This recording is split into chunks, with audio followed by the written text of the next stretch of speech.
When RCB won 2025 IPL, how happy you were? And like actually, did you support RCB or Punjab? But some people didn't take it nicely.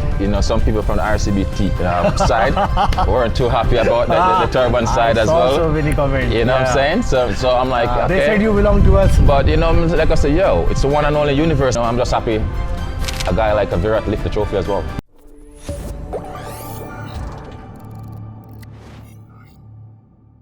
When RCB won 2025 IPL, how happy you were?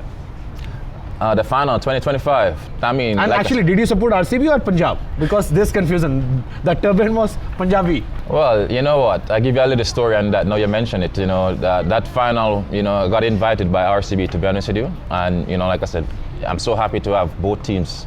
In the final because both teams have actually never crossed the finishing line. Or lift the trophy, so I'm like, I'm happy. So I represent both teams. So I'm like, wow.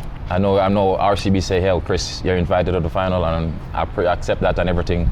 I got my RCB jersey. I'm like, oh man, I'm just gonna feel weird in that stadium. So I say, okay, what I'm gonna do? So that's when I came up with the idea. I said, okay, I'm gonna put on the turban, and I'm going to support. But some people didn't take it nicely.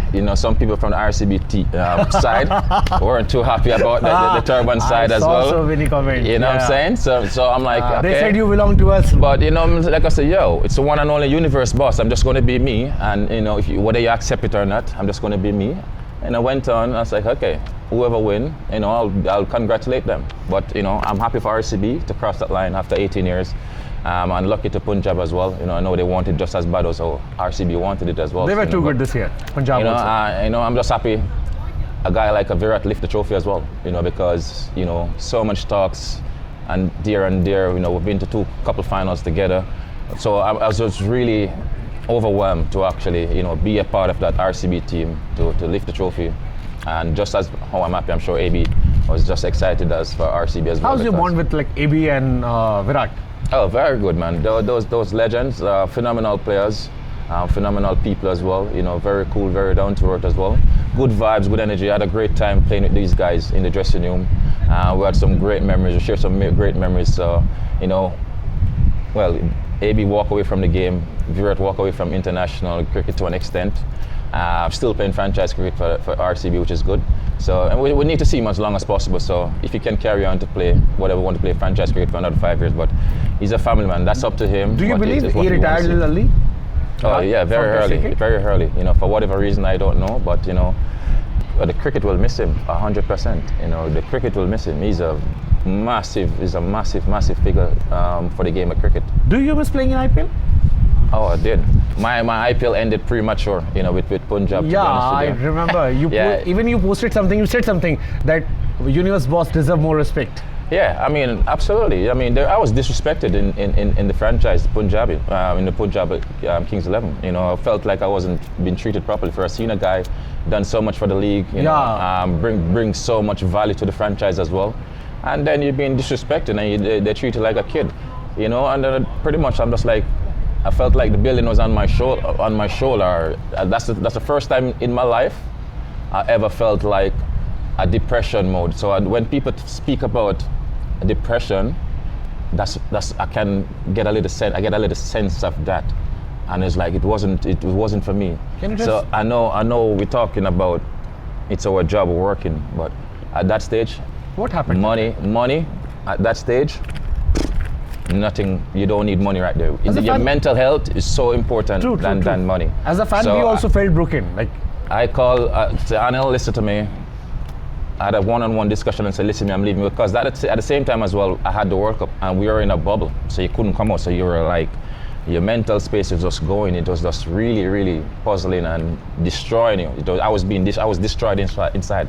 And after the last game I played against Mumbai, I'm like, yo, it doesn't make sense. I'm going to do myself more damage, and rather than be at peace. So I called him and I have a one-on-one to talk to him. Actually breakdown as well. Like literally a breakdown when I was talking to him because I was really hurt. You cried? I cried. And I was disappointed with Anil and how the entire thing was actually run. The franchise was actually run at that time.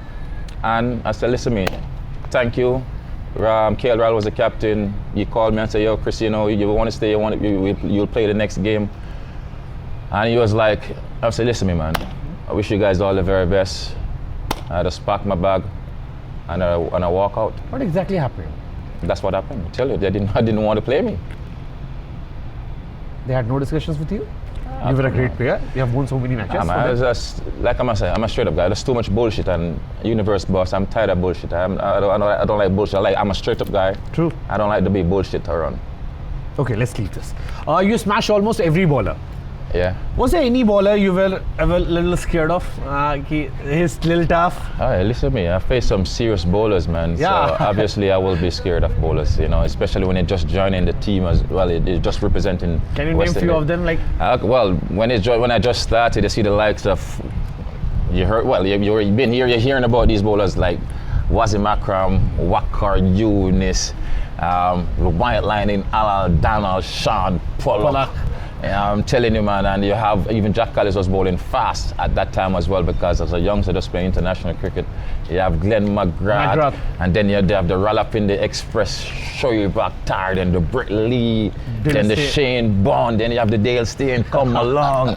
You know, I mean, Charmander Vass wasn't that fast, but he was just nipping it around. But you know, like I said, those guys, from a spinner point of view, you have Mulitaran. I didn't face much of Shane Warne.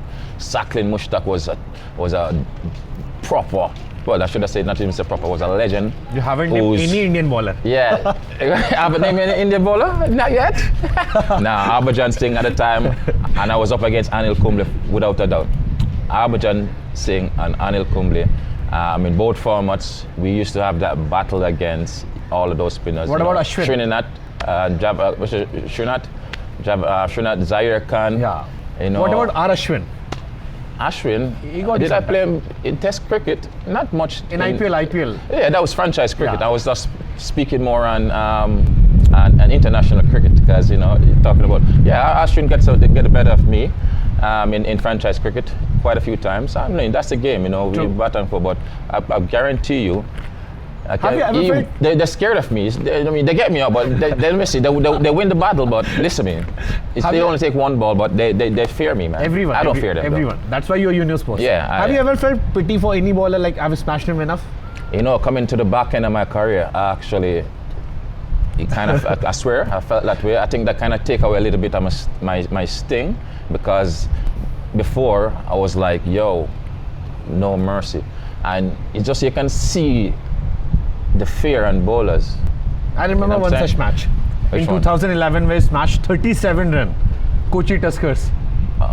37 runs in one over. I mean, even before games, I mean, they can speak for themselves, but even before games, you know, bowlers like, take it easy, Chris, take it easy. And, you know, I mean, like, those little things, I'm like, I get too soft on them. I get too soft, and you know, to get too much sympathy for them as well. But I'm just cool and calm. But in 2016, you scored 76 off 38 balls, IPL final. But you guys lost that match. Were you sad about that loss?